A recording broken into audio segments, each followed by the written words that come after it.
Hello, welcome to the Business of Us podcast. You know it better than us.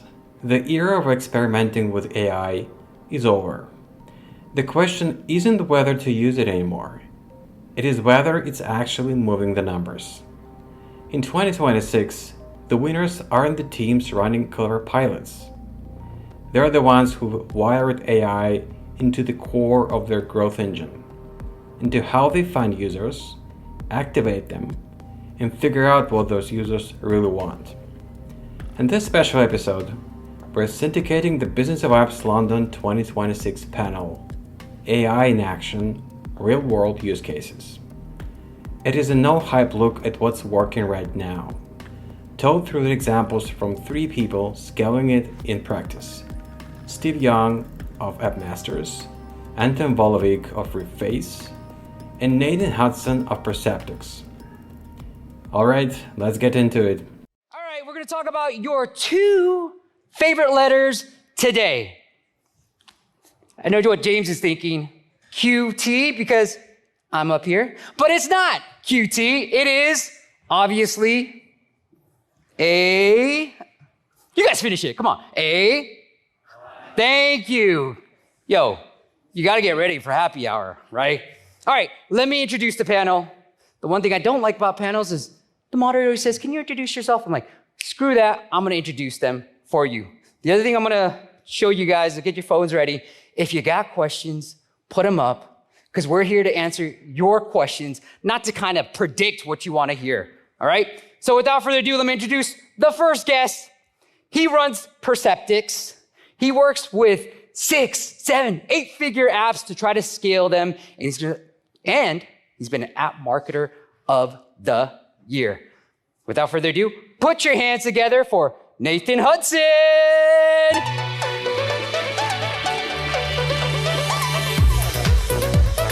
Good to be here. All right, next, hopefully these applause will go up in nature and excitement. All right, he turned a one-feature viral app into 300 million downloads. The app is called Reface, and now most recently, he's found success with a new app called BitePal. It hit number 3 nutrition app, top 10 fitness app globally by downloads. This guy knows his ish when it comes to app growth. Let's give it up for Anton. Come on. Woo!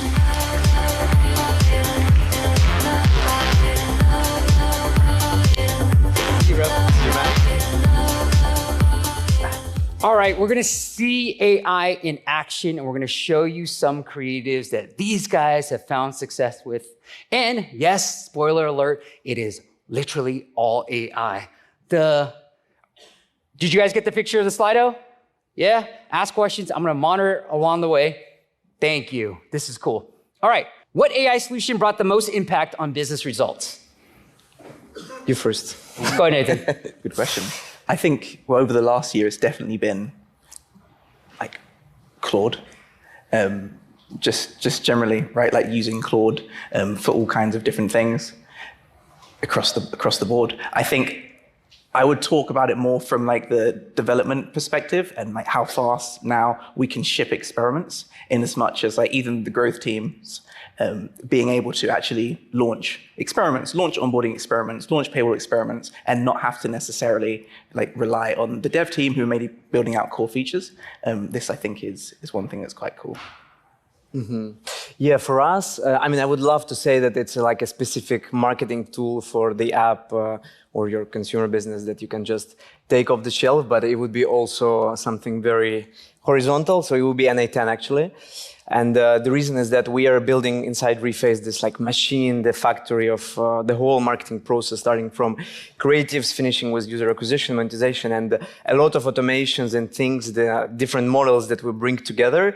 They are all connected with N8N, which we eventually upgrade to something which is more robust and durable. But if I were to say one thing, it would be N8N.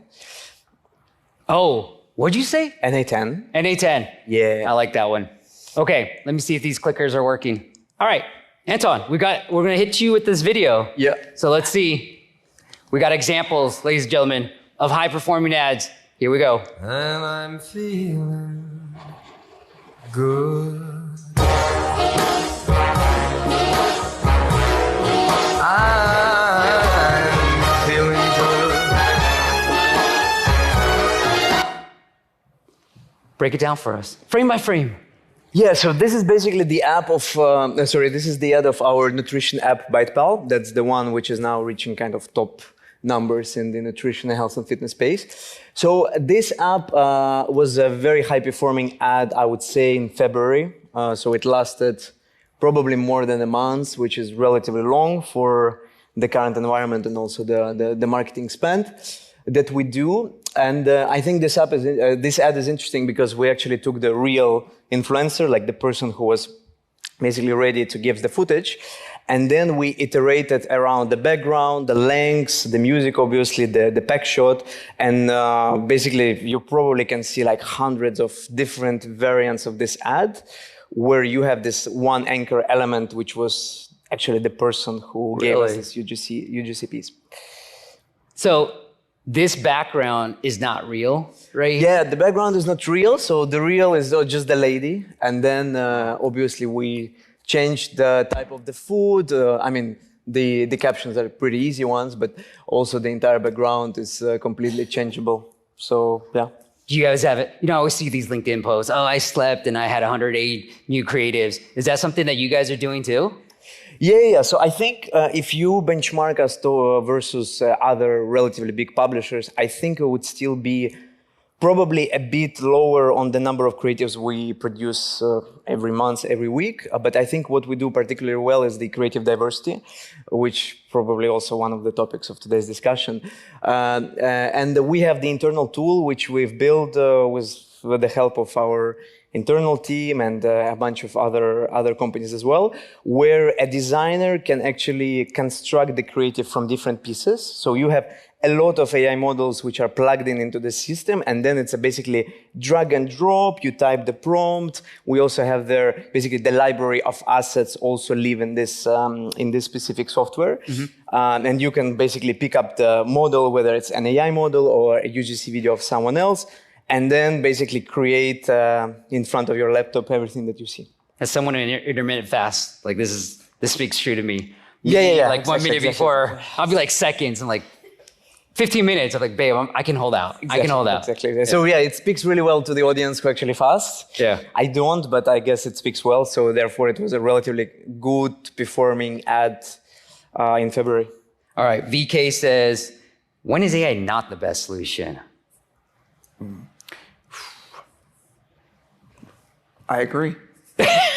Yes. When is AI not the best solution? No, in all seriousness, I think it's hard because it's becoming so that it is always the best solution, right? Like in a lot of cases now, I think as we go, like I genuinely think that a lot can be done with AI. I think one thing that is not AI-able at the moment is that kind of human aspect and that human feel to really come up with something that is like truly innovative, repeatedly, right, on demand. I think, ideation is still very much humane for now, at least. And people talk about like human taste and stuff like this. So I think it's a case of humans and AI as opposed to just AI and UBI. You didn't get that one. Universal basic income, right? Like us not having any jobs. I think for now that's the case, but we'll have to see. Anton, you want to add anything?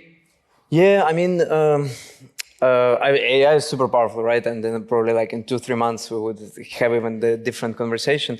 But the way I think about it is kind of it's a funnel, right? And at the bottom of the funnel you have like a human need, then you have a product, then you have, let's say, different funnels, and then the creatives, right?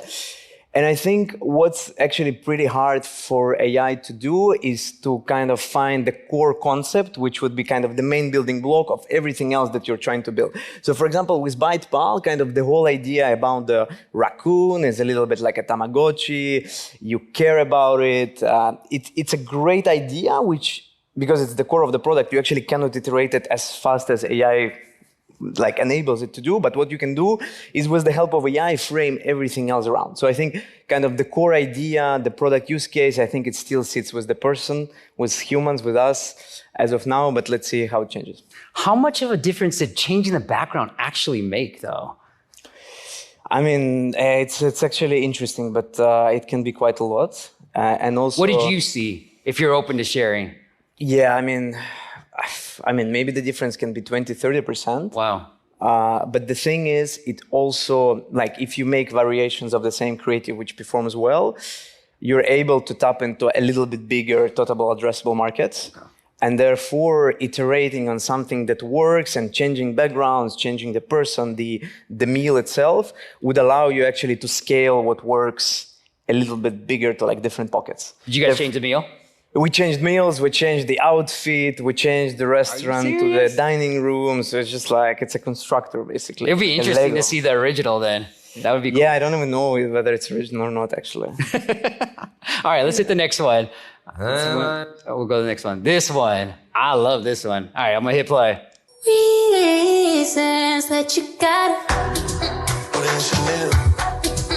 They say love me, you put me Chanel. They say love me, you put me Chanel. They say love me, you put me Chanel. They say love me, you put me Chanel. They say love me, you put me Chanel. All right, besides us probably doing this at happy hour, that dance, break it down for us. Yeah, I mean, here it's a bit more obvious. The raccoons are not real. The song is also AI generated, so it's both the music and the lyrics as well.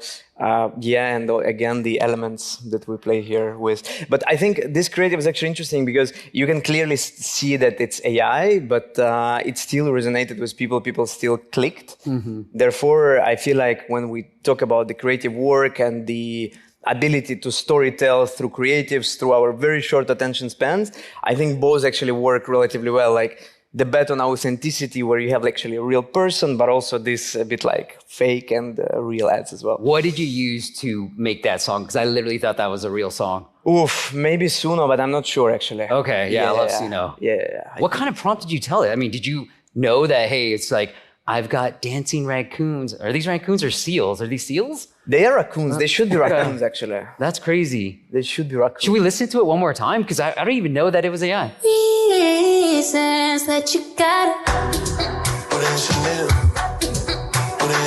They say love me, you put me Chanel. They say love me, you put me Chanel. They say love me, you put me Chanel. They say love me, you put me Chanel.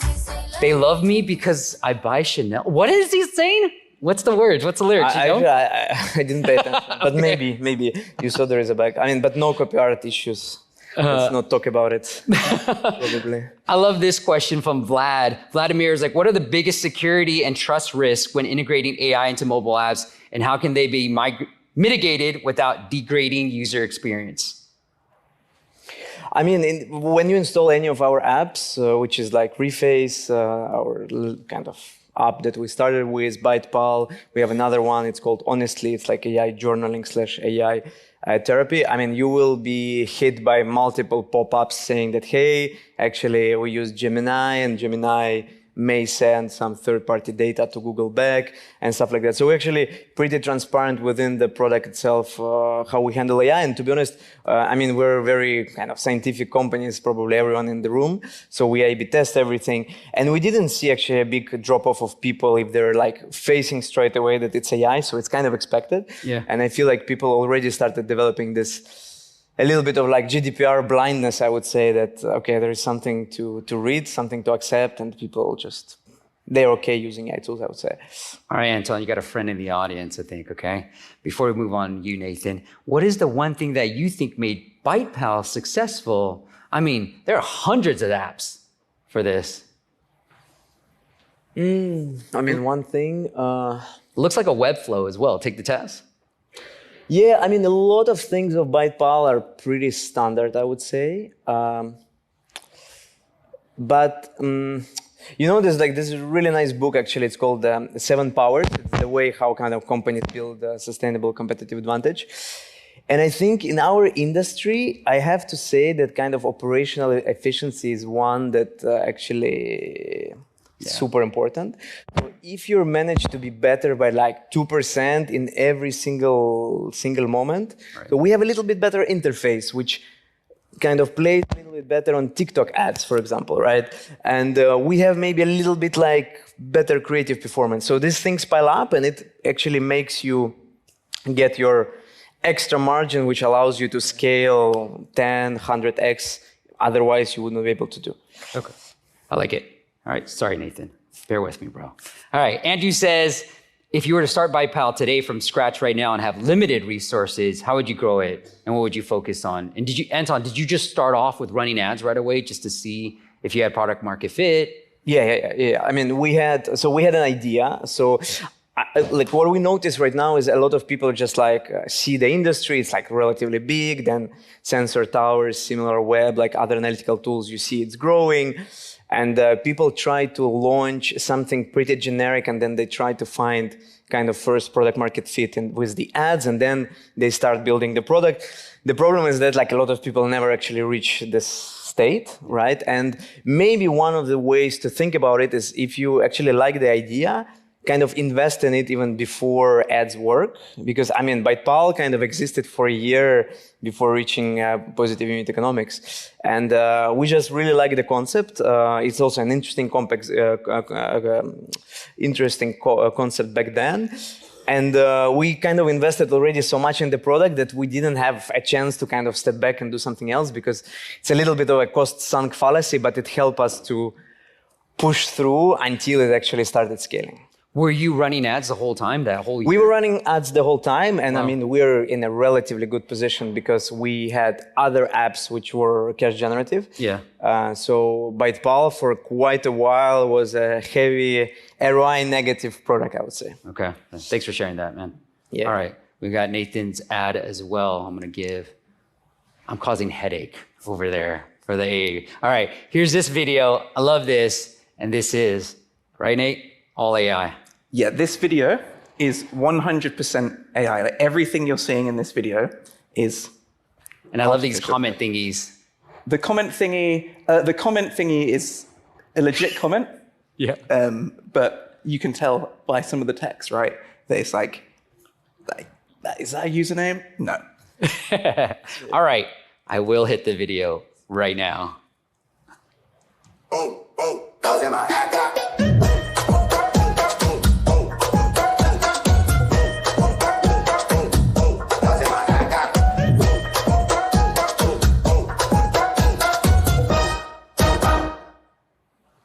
All right, what did you test? You test background, you test outfits. What did you guys test with this one? Yeah, so for this creative, so basically like backstory, like for the last 18 months, I've been working on what I call my secret project, right? And this secret project has been super secret project.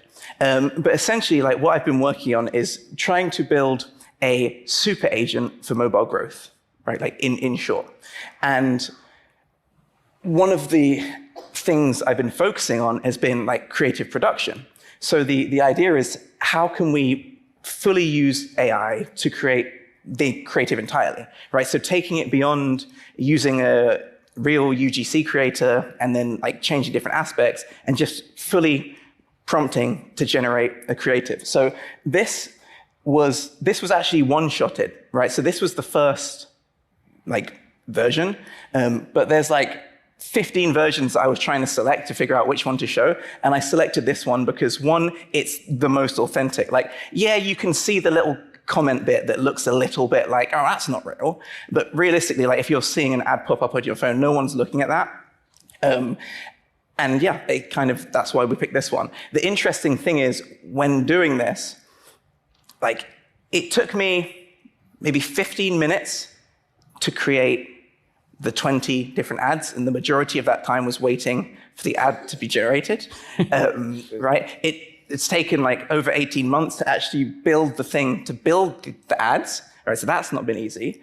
But what I'd noticed across those 20 is that some of them suck, right? Like, it's exactly the same. The prompt is the same. It's the same. Why is one of them, she's like, throwing the clothes, and you can see that the gym set is like the top and the leggings are connected as if it's like a kid's dungaree set. And I'm like, well, that's what are you doing, right? Like in different creators, we see different things. In some of them, like she's holding the two shoes, and then like she throws up and a shoe lands on her head. And I'm like, what? Like, I didn't say that. I'm confused.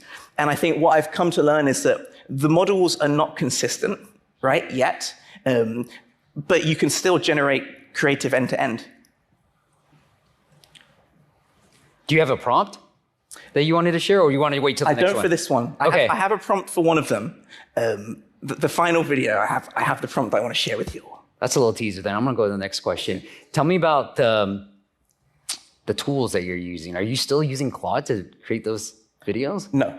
So like that's my secret project, right? Like so like I've been working on building it. Like, I'm not trying to sell anything, by the way. There's nothing to sell here because it's not ready. Otherwise, I would tell you that it's ready and I'd try and make some money. But I've just been focusing on trying to actually deliver something that can do a good job. And that's what I've been doing. So yeah, that was a custom tool, just like Anton mentioned, like you guys have internal tools. Yeah.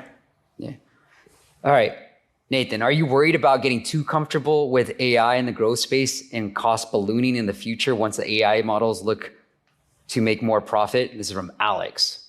Yeah, great question. So I think you're getting at the idea of like we're using models, right, to generate stuff, and then like let's say they hike their API prices up, and then all of a sudden things are crazy. I think specifically for like generation and creation, not particularly. I think if we look at what's happened with the like models for coding, for example, yes, Anthropic are leading the way. Majority of developers would argue with like Opus 4.7, but like OpenAI are very close with GPT, I don't know, 5.4 now. Open source models are really crushing it. So I don't know if anyone here is a developer, maybe not, maybe, but like Minimax 2.7, really solid. Point being, I think open source versions of these models will become available. And I don't think that is something to worry about. At some point, it's like, it either looks real or it doesn't. And when I can do it, like, okay, great. Now, when I say it doesn't land on her head, but I don't mind waiting a little bit longer to get one that's right. Anton, what were you using to change all the backgrounds and the food and the outfits? Ooh, actually, that's a good question. So before this panel, I chatted with a person who leads the stream at Reface, and she showed me. So the tool is called Pavuk. In Ukrainian, it's a spider.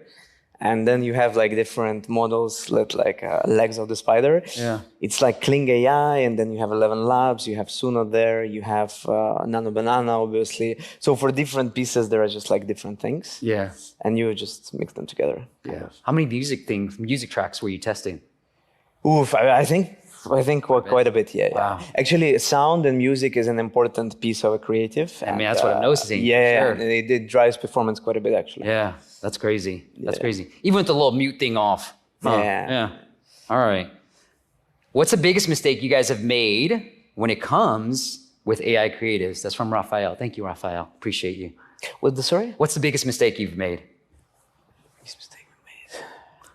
I would say underestimating the potential of AI.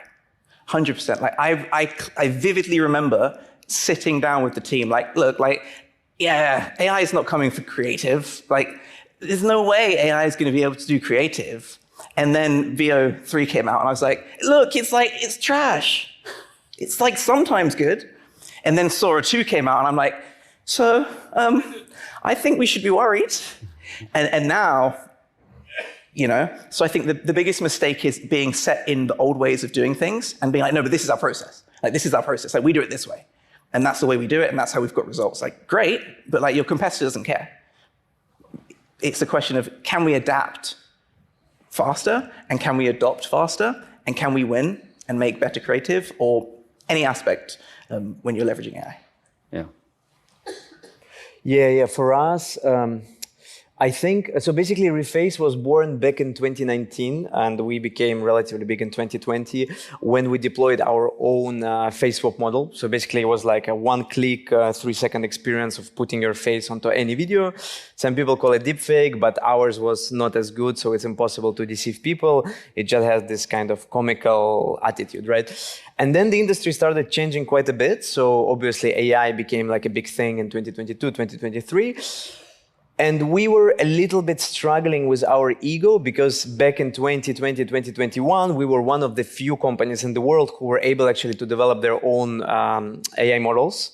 And the original face swap that you can see in Reface app still, which is like a tiny feature now, but back then it was like a very big thing and not a lot of people could repeat it. And then the industry changed so much and we kept believing that, okay, we actually need to sit also on the model level and we need to have our own ML research, build models and stuff like that. And it took us some time actually to realize that, okay, I mean, if you want to build models, just build models, but don't do other things. And therefore, we were choosing, okay, in this kind of value chain of consumer internet where we wanted to play. And it took us a little bit more time to realize that actually we are a company which builds consumer products. It doesn't matter what kind of AI we use. It's much more about packaging, UI, UX, and also the distribution machine that we built. Yeah, 100%. How did the roles in Reface marketing team change as a response to AI? The role of the marketing team. Yeah.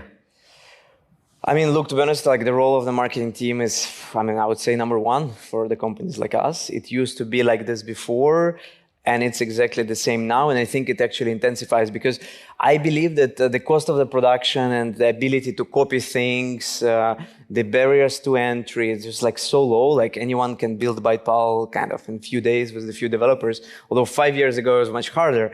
So the question is where the competition happens. And I think it happens on the distribution layer. Distribution layer is marketing. So I think the role is even bigger than before. Did it shrink? Did it expand? It expanded and it became the key competitive mode. Right. Like if you were to ask what's our competitive mode, I would say, I mean, a lot of it is marketing. Yeah. Did your like interview questions change?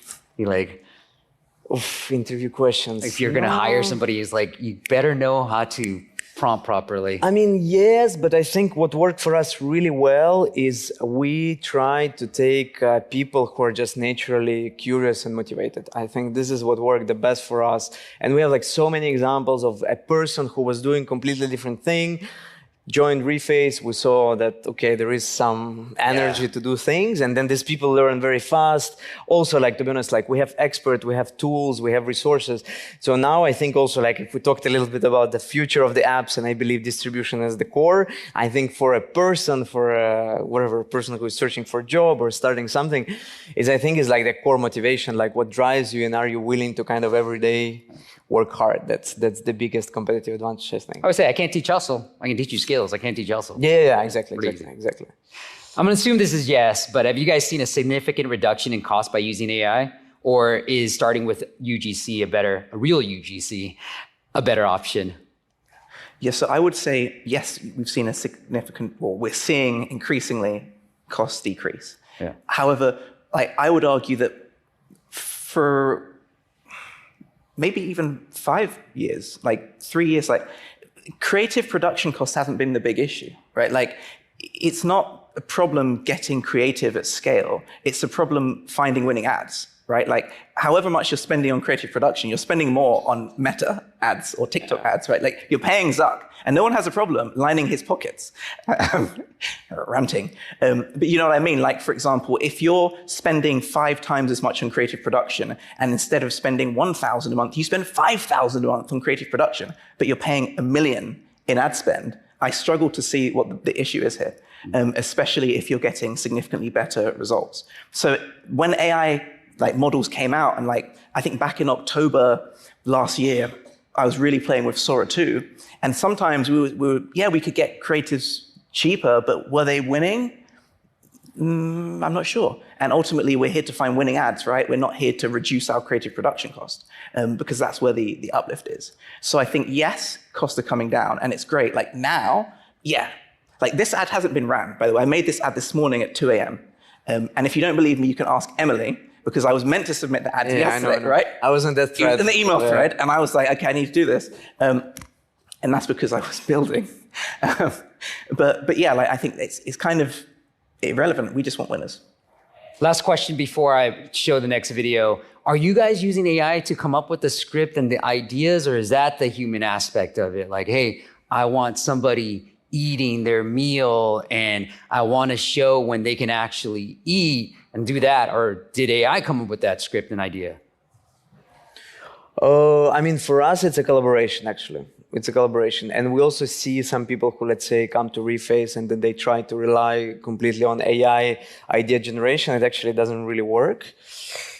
So AI can be like a multiplier, I think, of your own talent and things, but still, I think for you to kind of create a really winning creative, you really need to understand how a person thinks, a person who does fasting, for example.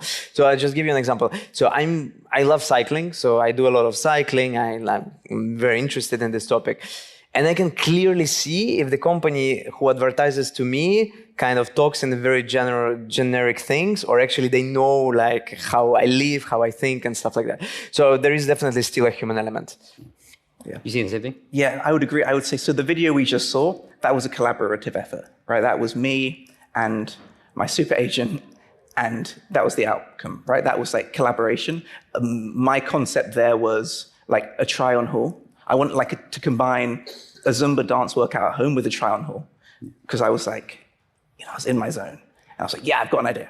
And then this was the outcome. The video that we'll see at the end was 100% generated by AI, like from everything from idea to script to storyboard to everything. And I'll tell you what the prompt was that I gave it. But yeah, it's a moving target. It's not this one, is it? Not this one. This one. Can we come back to this one? We can play the next one. And okay. Is it? Oh, not this one. The other one. We haven't. There was two Zumba ones. Yeah, this one's the one. This is the one completely AI. No. There were three. This is the second one that we should play now. This one, I didn't come up with the script. AI came up with this. AI came up with the script. I can't remember what I came up with. Let's watch it and then we'll see. All right. Yeah. Shall we? Is it ridiculous doing a Zumba workout at the same time as filming a try-on haul? Probably. But I'm going to do it anyway. No, who says try-on hauls can't actually burn calories? Real talk, if I can't Zumba in it, I'm not buying it. Anyway, I've got a workout to do. Now I remember. So I made the first one first, and then I was like, oh, this is cool, but I want a voiceover, right? And I was like, I came up with, what did I come up with? I don't know, maybe I came up with the hooks, I can't even remember, but we were sparring. We were sparring, and then we came up with some script, and I was like, yeah, I like the sound of this, let's go with this. And then it was really hard to get this right? So the other one I said took it was fast to make. This one, I've got 20 versions and 19 suck. Really tricky. I think it's because I was asking for quite a lot, right? There's quite a lot going on with the script, the storyboard, the cuts. But yeah, this one was, again, a mix. Nice. All right. And one thing I will say, actually, that I wanted to touch on, I got my notes. He said, so I got this notepad. I'm funny because technically I should not tell you that I've got my phone inside the notepad with notes, because otherwise, why are you sitting there with the notepad? Just use the phone. But I did tell you. So none of these have been ran, right? And a question is, I'm looking at them thinking, do I think that they're going to be winners? Right, which would be an interesting thing. And I guess what I will do is I'll run them, and then, I don't know, maybe I'll do a post on LinkedIn to say which out of the two Zumba ads performed better. I'll have to ask the client, right? I made these this morning, so they haven't even seen them. I might get in trouble. If I get in trouble, I'm blaming business perhaps. Anyway, but are they going to be winners? And I was sitting there thinking, and I was like, I don't know, maybe, right? Maybe they'll be winners, maybe they won't be winners, but I actually don't care because I'm not attached to the creative. And this is what really stood out to me. And it's the same thing I've noticed with coding, right? You become less attached to your code, but I become less attached to the creative. I didn't spend hours and hours grafting on a single script and going back and forth with the creator saying, no, what are you doing? Why did you say the word that way? Why didn't you say the word this way? It took me hardly any time. So whether or not it wins or doesn't win, I don't care. And I'm also not going to try and reverse engineer the win and be like, yeah, I think this one won, because if you notice, blah, blah, blah. Because as I said, there's 20 variations of each of these. And it's way more efficient for me to focus my time on coming up with really killer concepts and sparring and just letting meta do its thing than it is for me to get emotionally invested into a creative. And the irony is, I'm pretty certain that this time last year I was saying the opposite thing, right? And I was a big advocate of really diving into the performance. Like, of course we want to know the hook rate. I still do. Of course I want to know the hold rate. I still do. But why? What is it? Is it the accent? Is it like the hook words? Is it the tonality? Is it the clothing she's wearing? Is it the backdrop? Is it the lighting? Is it the this? Is it the... Now I don't care, because across multiple clients and multiple apps, I see all these things. I think that's it. And then when I try it somewhere else, it doesn't work. Or it was the case, but now the trend's moved on. Yeah. And what I thought was a winning ad is no longer a winning ad. So now I'm just like, let's just come up with ideas and make good creative, and then hopefully we can grow. Yeah. Anton, has AI surprised you in unexpected ways? Oof. I mean, it kind of probably keeps surprising. Yeah. Yeah. Have they grown in unexpected ways? And I'm assuming that audience, that she had a female, like it was targeting male and female? You mean our products? Yeah. Well, no, that ad, like it was just broad targeting. Yeah, I think it's broad targeting. Yeah, and Meta decides. And I mean, going back to your points, actually, we also like at Reface sometimes try to predict which creatives would work better. I mean, we're never able to do it, and sometimes. Obviously, we have this metric of cost per creative, and then we have very cheap creatives, let's say the static creative, which is completely just like you click the button and it's been generated. Then you have a big story tell where we actually try to find a specific person, if this person is real. Then we put together like a long story tell. And I mean, these ads lose, and then the generated one in 1 second wins. So it's actually, it's impossible to predict. You just throw everything there. I think as well, like, because I was having this discussion with someone, I think earlier in the week, about like predicting winners, and we were debating. And my argument is, look, anyone who claims that they can predict a winner's lying, because otherwise there should be someone out there with like a lifetime 80% plus win rate, just like dropping killer creatives, or like you show them 10 creatives, and like, look, mate, don't even waste your money on that. That's your winner. And like, they would be a billionaire. And I haven't met that person, right? And there's a reason why we aim for typically like 10 to 15% win rate is considered standard. So if we can't predict and we spend all of our time building creatives and working on creatives, we've got to really ask ourselves, why are we so obsessed with prediction? And I think you're right about it's the cost per creative. Like we get attached to what's the cost per creative? Can I reduce that? Or can I reduce my cost per winner? But then you can take it even further and say, who cares about a cost per winner? What about costs per creative that I can spend $500,000 on? Right? Like, so. All right. Let's watch this last video, and you will share the prompt. I will share the prompt, I promise. In my head, I was always going to start running. Then I finally did. And now I'm out here actually running my first 10K. Runner got me here. Start your plan today. Are you not entertained? Is this not why you are here? No. So the prompt. Create me a killer ad creative for the Runner app that I can show off at a demo today. They are not a client yet, but make them an ad that will make them want to be. That was my prompt. Yeah. No lie. That was my prompt. And then no editing afterwards. No editing afterwards. No editing. So that was one shot. And there's about 3 of these that are like really good. And I picked this one. There was one that was arguably a little bit better. But I was like, no, but that one would have required tweaking. And then I wouldn't have been able to say that. And I thought, what's the bigger wow factor? It's being able to say that was the prompt. But yeah, like, I think with this creative, it's clearly AI, right? Like, duh. But I think there are 2 types of AI creatives. There's AI creatives where we're trying to make it seem as though it's not AI, which I think there's an argument we can discuss like the ethics there. But I think there's an argument that those creatives perform well. But then there's creatives like the one you showed with the meerkat, like this one here, where it's like, well, clearly this is not like completely human. It either is, and they've like spent a crazy amount of production on this, but it's not like UGC. Even if someone was to recreate this with like, I don't know, like how Hollywood do the movies and Iron Man and Marvel, but yeah, like I'm sure expensive production studios could recreate this. But do I care if I'm looking at an ad that is created by an expensive production company or AI? No. The goal behind this creative is just, it's kind of entertaining. Yeah, the script is not that strong, right? Like as a growth person, I'm looking at the script thinking, okay, yes, it's a decent story. But yeah, it took me 10 Sorry, Nathan, seconds. I'm going to interject. Anton, I would like to get your thoughts on this. James says, do you think AI creatives cheapen your brand identity? Cheaping our brand identity? No, I don't think so, actually. So at the beginning of our journey, we tried to follow the kind of brand guidelines for all the creatives that we produce.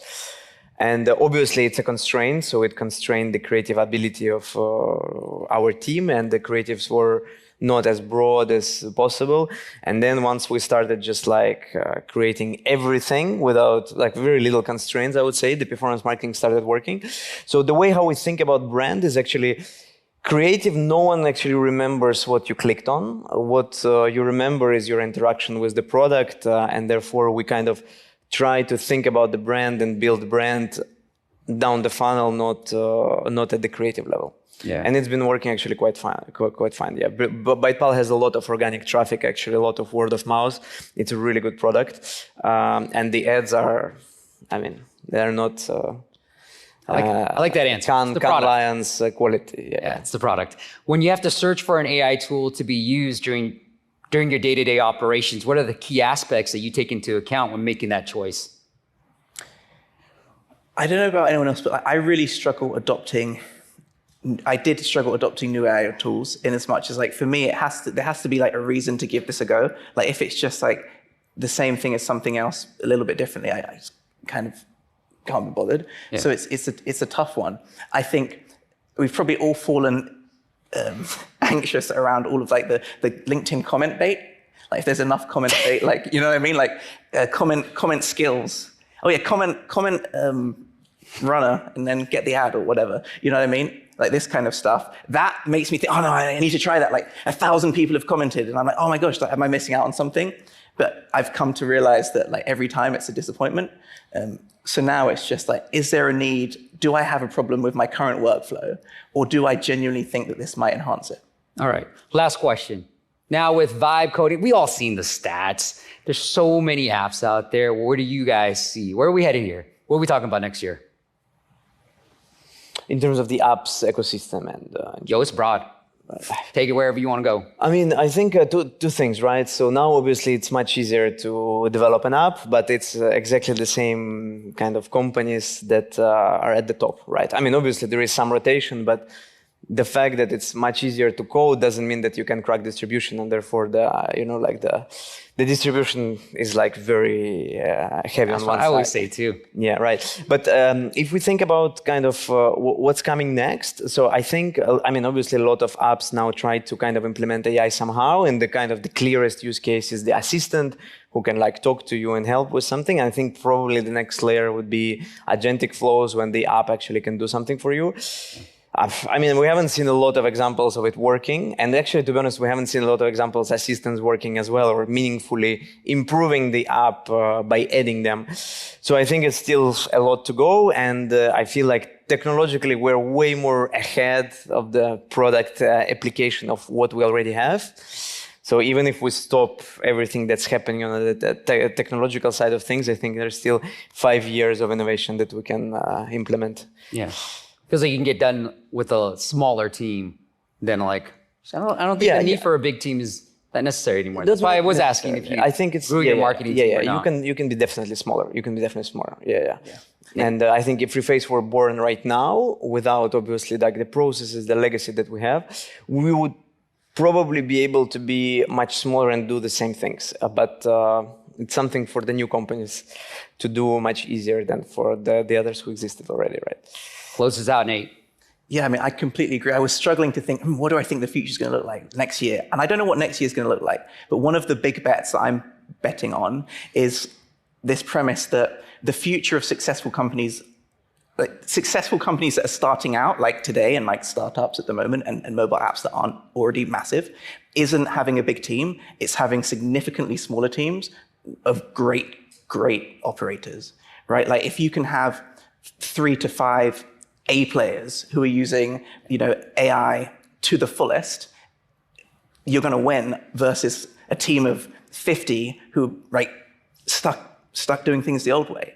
And I think you gain efficiency, and I think that's kind of where we're headed. Ladies and gentlemen, do not go anywhere because we're about to do prizes, but give a round of applause for Nathan and Anton. And that was the episode 267, AI in Action, Real World Use Cases, featuring the discussion panel from the Business of Apps London 2026. To listen to more episodes, subscribe to our podcast on iTunes, Spotify, Stitcher, YouTube podcasts. Search for Business of Apps and you will find us easily. Remember, we release episodes on Mondays, so subscribe and you will be able to get new episodes on your smartphone, tablet, or computer as soon as we release them. And please don't forget to leave us a review or comment on iTunes. It is highly appreciated. And all episodes will also be available on businessofapps.com. Thank you for listening. See you next week.